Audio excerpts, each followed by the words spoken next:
Good morning from what is known as the rest day.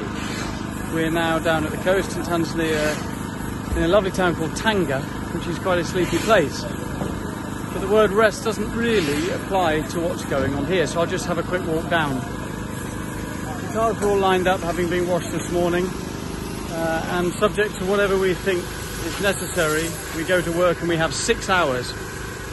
Welders are a bit of a giveaway, so there's a little bit of that going on. Major tyre sort out, so we have a regroup. We're only allowed 36 tyres on the event, so we need to check where we're at halfway and see what's what. But in general, although this looks like a hive of activity, which it is, the cars are in good shape. We have changed a couple of gearboxes for precaution. We've had one top mount repair on a car, and we're rebuilding all the dampers, so I'll walk a little bit quicker.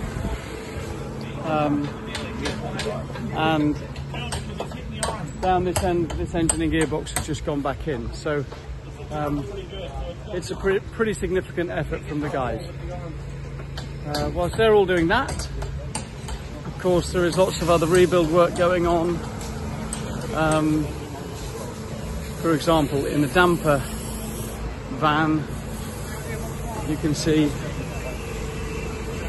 the guys prepping dampers. So we take all the dampers off, give them a service, a check over, check all the banjos, a tight re-oil them, and get ready for the cars.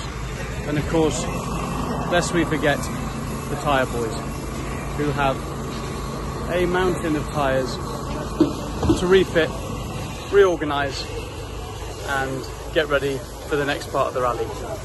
So as I say, whilst it's called the rest day, there's not a lot of resting going on here.